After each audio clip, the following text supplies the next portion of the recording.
विद्यार्थियों नमस्कार, आदाब, प्रणाम। यूजीसी नेट की क्लास में आपका बहुत बहुत स्वागत है। चैनल को लाइक करना है, सब्सक्राइब करना है, शेयर करना है, अपना कमेंट दीजिए। केके की हिंदी के नाम से हमारा चैनल है। आपको जब भी समय मिलता है आप प्लीज ज्वाइन कीजिए और वीडियो पूरा सुनिए और समझने का प्रयास कीजिए। आपको जितना भी लाभ मिल सकता है आप लाभ लीजिए और निश्चित रूप से लाभ मिलेगा, यकीनन विश्वास कीजिए। ये कोई ठगी की बात नहीं बोल रहा हूं मैं, क्योंकि अभ्यास करने से और मेहनत करने से और कंसंट्रेट करने से हम इम्पॉसिबल को भी पॉसिबल कर सकते हैं। तो जो खड़ी बोली की हम बात कर रहे थे, या खड़ी बोली हिंदी का जो आंदोलन की बात हम बार बार करते हैं, खड़ी बोली का मतलब है कि वो कितने खड़ा हो जाना जैसे होता है ना, उसको उसी संदर्भ में लिया है, इसलिए खड़ी बोली कहा जाता है। क्यों? क्योंकि इससे पहले हम ब्रज अवधि में लिख रहे थे, हिंदी बेल्ट की अगर हम बात कर रहे हैं, तो हमारे पास इस प्रकार की एक एक मुकम्मल भाषा नहीं थी जिसमें कि हम पूरी मतलब एक अलग लेवल पर जाकर के सारी चीजों को अभिव्यक्त कर सके और एक वो हमारे पूरे हिंदी बेल्ट का भी प्रतिनिधित्व कर सके। क्योंकि बाकी तो बहुत सारी भाषाएं थी, मतलब लोग की अपनी भाषाएं होती है, हर क्षेत्र की अपनी भाषाएं होती है। तो जो क्षेत्रीय बोलियां हैं उनका तो अपना महत्व था ही, और वो भी तो आज भी है। लेकिन हिंदी खड़ी बोली कहाँ कहाँ बोली जाती है, देखिए जो क्षेत्र है पूरा, हम कुछ कुछ नाम बता देता हूं मैं आपको। इसको हम हिंदी खड़ी बोली भी कहते हैं, और भाषा परिवार हिंद भारोपी भाषा परिवार कहा जाता है। लिपि आप जानते हैं देवनागरी लिपि है ना। खरी से खरी का लगाया जाता है, शुद्ध अथवा ठेठ हिंदी बोली, है ना। तो ठेठ बोली की बात की जाती है और इस प्रकार की तमाम बातें इसमें कही गई।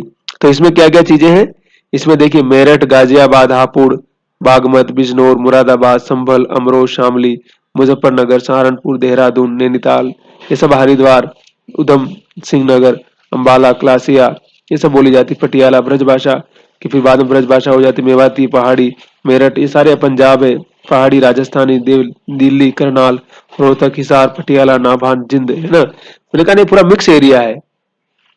और फिर बाद में इसी भाषा को एक स्टैंडर्ड रूप देने के लिए ये सारा प्रयास चलता है, और हिंदी किस प्रकार से ब्रज और अवधि के प्रभाव से मुक्त होकर के एक खास तरह के स्टैंडर्ड रूप में आती है, और वो कहीं ना कहीं राष्ट्रीय नवजागरण का हिस्सा बनती है।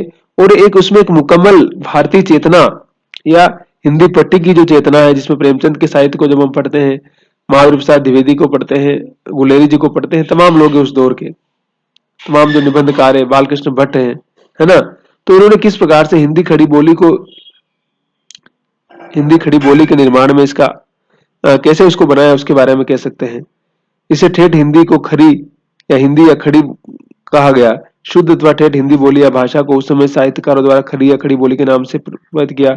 और मैंने कहा ना कि ब्रज और अवधि के प्रभाव से मुक्त होकर के एक आगे का कदम था, और जाहिर सी बात है इसका प्रभाव बहुत दूर तक जाता है। और चाहे मध्यकाल में जो मुस्लिम शासक थे तमाम, तो अरबी फारसी का वर्चस्व था, आप जानते ही हैं। और संस्कृत तो उससे बहुत पहले थी, क्योंकि संस्कृत तो वैसे भी सत्ता की भाषा उस तरह से रही नहीं है, सिर्फ शास्त्रों की भाषा रही, और आम आदमी तक उसकी पहुंच नहीं होने के कारण वो आम जन से कटती चली गई, उसका प्रभाव अपने आप खत्म होता चला गया, है ना। तो इसलिए भी फिर पहली बार अमीर खुसरो ने खड़ी बोली में लिखा, उस जमाने में 12वीं शताब्दी में अमीर खुसरो नाम के महत्वपूर्ण कवि हुए थे, आप जानते हैं उनके बारे में अच्छी तरह से। फिर बाद में मुंशी सदाशुक लाल, लल्लूलाल और सदल मिश्र, जो फोर्ट विलियम कॉलेज खोला था कलकत्ता में अंग्रेजों ने, वहां पर हिंदी विभाग बनता है, और किस तरह से हिंदी के निर्माण की एक शुरुआत होती है। देखिए 18वीं शताब्दी में एक पूरा बैकग्राउंड बदलता है। मुस्लिम शासक सत्ता से बाहर हो जाते हैं, और हिंदू समझिए कि मतलब हिंदू जो समाज है उसकी जो बहुलता थी, उसने एक हिंदुस्तान की एक मुकम्मल तस्वीर को प्रस्तुत करना शुरू किया था। ये भी एक बहुत बड़ा समझिए कि डिपार्चर चेंज है, क्योंकि जब सत्ता आपके पास थी तो इस प्रकार का हिंदू मुस्लिम जैसी कोई बात नहीं थी। चाहे हम जूनागढ़ की बात करें, चाहे कश्मीर की बात करें, ऐसे कोई कई सारे स्टेट थे जहाँ का राजा मुसलमान था और जनता पूरी हिंदू थी। ऐसे कई राज्य थे जहाँ जनता पूरी हिंदू थी और राजा मुसलमान था, ये भी था। और राजा हिंदू था और जनता मुस्लिम थी, है ना। तो इस प्रकार का कॉन्ट्राडिक्शन उसमें नहीं था, एक सहमति थी, एक सहजता थी।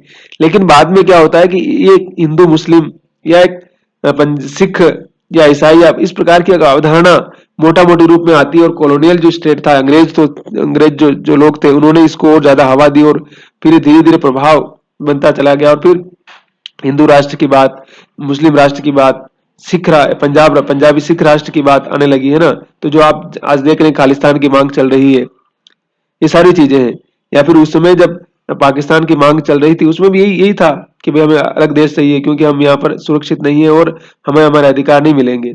तो ये सारी चीजें बाद में इसी इसी चीजों के गर्भ से पैदा होती है। तो हिंदी फिर बाद में जाहिर सी बात है हिंदू के नाम के साथ जुड़ जाता है, और उर्दू का नाम फिर मुसलमानों के साथ जुड़ता है। और आपको पता है कि फिर पाकिस्तान जब बनता है तो वहाँ की राष्ट्रभाषा फिर उर्दू बन जाती है। और हमारे यहाँ तो इसको लेकर के अभी भी कुछ कुछ चल रहा है ना। तो ये बहुत समझने और समझाने वाली बात है, क्योंकि जब तक हम इस बैकग्राउंड को नहीं समझेंगे, जब तक हम इस वास्तविकता को नहीं समझेंगे, तब तक हमें बहुत सारी चीजें समझ में नहीं आएगी। फिर लोकतांत्रिक प्रक्रियाएं जब शुरू होती है आधुनिक काल में, चाहे अंग्रेज आते हैं तो अंग्रेजों ने भी तो पूरा पार्लियामेंट्री सिस्टम हिंदुस्तान में शुरू किया ना भाई, चाहे उन्होंने शासन किया, सब कुछ किया, लेकिन और उसमें फिर वोट के आधार पर जब सारी चीजें शुरू होती है तो फिर उसमें आदमी का इंपॉर्टेंस हमें पता चलता है। और जब आदमी का इंपॉर्टेंस हम समझ पाते हैं तो फिर लोकतंत्र अपनी विद्वता और विशिष्टता में एक नए स्वरूप के साथ आता है। और जब लोकतंत्र इस वन मैन के साथ आता है और जनता जब चुनाव करने लगती है, जनता जब चुनती है, तो किसी न किसी रूप में सत्ता की जो रिस्पॉन्सिबिलिटी बनती है वो सत्ता के प्रति जनता के प्रति उसकी जवाबदेही अपने आप बनने लगती है। और जब जनता के प्रति उसकी जवाबदेही बनती है तो उसे उन सारी चीजों के जवाब देने होते हैं। और जब उसे सारी चीजों के जवाब देने होते हैं तो उसका कारण यही होता है। तो लोकतंत्र और सामंती सिस्टम में किस प्रकार से चेंज हो रहा था, और उसी दौर में खड़ी बोली हिंदी का आंदोलन भी आता है। और खड़ी बोली हिंदी इसलिए लोकतंत्र की भाषा भी है, उस तरह से लोकतंत्र का सपोर्ट करने वाली, लोकतांत्रिक मूल्यों को स्टेब्लिश करने वाली। फिर हिंदी समाज में जो बहुसंख्यक जो वर्ग था, हिंदू समाज ही था, जाहिर सी बात है, तो उसके जो अधिकार है उनकी भी बात करती है कहीं ना कहीं उस लिहाज से। इसका मतलब ये नहीं कि बाकी लोगों की बात नहीं करती, लेकिन कहीं ना कहीं उसको एक आधार प्रदान करने में भी हिंदी का बहुत बड़ा रोल या बहुत बड़ी भूमिका हमें नजर आती है। तो ये भी समझ सकते हैं आप।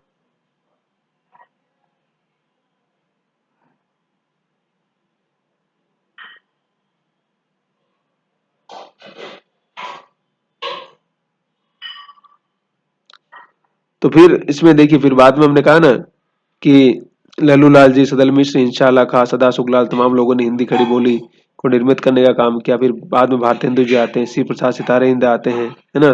फिर देवनागरी लिपि की बात होती है, हिंदी खड़ी बोली का एक बेसिक आधार बनता है। तो खड़ी बोली जब हिंदी का एक बेसिक आधार बनता है तो उसके आधार बनने के जो पीछे बाकी सारी चीजें वर्क करती है, बाकी सारी चीजें काम करती है, तो उनका मतलब या उनका मंतव्य कुछ इसी तरह से हमें स्पष्ट होने लगता है, या उसकी जो धारणा है, अवधारणा है, वो भी हमें कहीं न कहीं बहुत सारे स्वरूपों के साथ, बहुत सारी चीजों के साथ हमें एक नए आधार पर, एक नई सोच के साथ हमारे विचार को, हमारी सोच को निर्मित करने का काम करती है।